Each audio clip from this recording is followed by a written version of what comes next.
তীব্র দাবদাহের কারণে দক্ষিণ দিনাজপুর জেলার তপনের রাজমতপুর অঞ্চলের পটল চাষে ক্ষতির সম্মুখীন চাষিরা।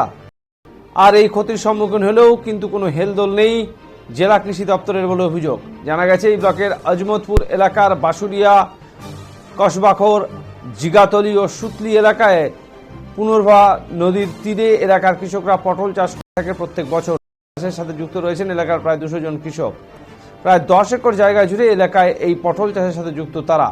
এই অঞ্চল থেকে জেলা তো বটেই, ভিন জেলায় যেমন জলপাইগুড়ি, মালদা, শিলিগুড়ি, মুর্শিদাবাদ সহ অন্যান্য জেলায় প্রতিদিন ট্রাক ভর্তি উৎপাদিত ফসল পটল এই সমস্ত বাজারে যায়। কিন্তু এবছর দীর্ঘদিন ধরে জেলার উপর দিয়ে বয়ে যাওয়া চড়া তাপপ্রবাহ ও অনাবৃষ্টির ফলে এই পটল চাষে ক্ষতির সম্মুখীন হয়েছেন এই চাষিরা।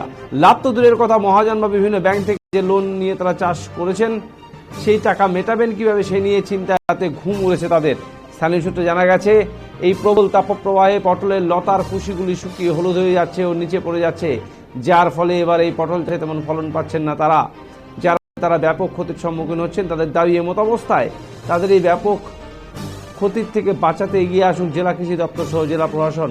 তাদের দাবি সরকারি সাহায্য নিয়ে এগিয়ে আসলেই একমাত্র তারা এবার এই চাষের মৌসুমে বাঁচাতে পারবেন, নচেত তাদের পরিবার নিয়ে পথে বসতে হবে, অনাহার অর্ধাহারে দিন কাটাতে হবে তাদেরকে। কিছু বল। আমরা এখানে মোটামুটি 30 শতক জমিতে পটল চাষ করেছি, সারা বছর করে থাকি। আমরা সেই পটলটা বাজারে বাংলাপাড়া হাটে নিয়ে যাই সপ্তাহে একবার দুবার করে।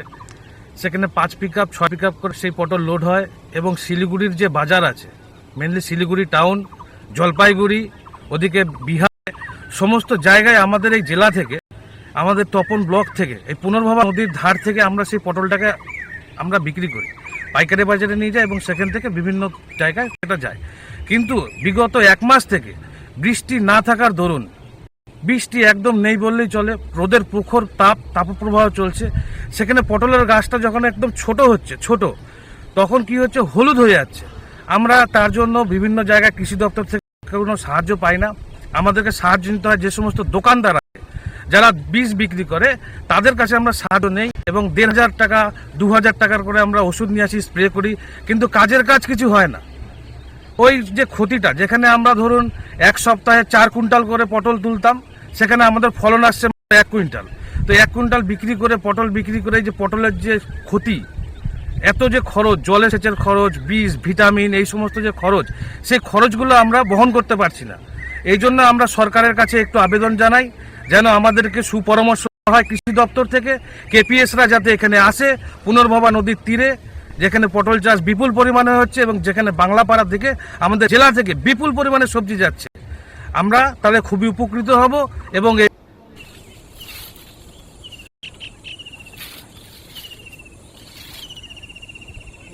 পটলের জ্বালাটা তো হলুদ হয়ে যাচ্ছে।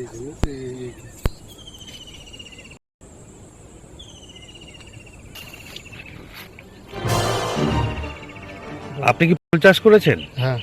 কতখানি জমিতে? 10 কাঠা।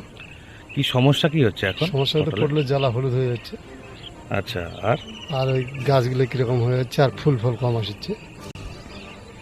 আর এ ব্যাপারে আপনাদের লোকাল এডুকে কিছু বলেছেন, কোনো সহায়তা কৃষি দপ্তর থেকে বা উদ্যান পালন দপ্তর থেকে? না, আমাদের কৃষি হয়েছে, কৃষি দপ্তর বলতে আমাদের বিষের দোকান থেকেই বলে টলে নিয়ে আসা হয়। আচ্ছা, এক্ষেত্রে কি বীজ ভিটামিন বেশি লাগছে এখন ওয়েদারের জন্য? হ্যাঁ, আর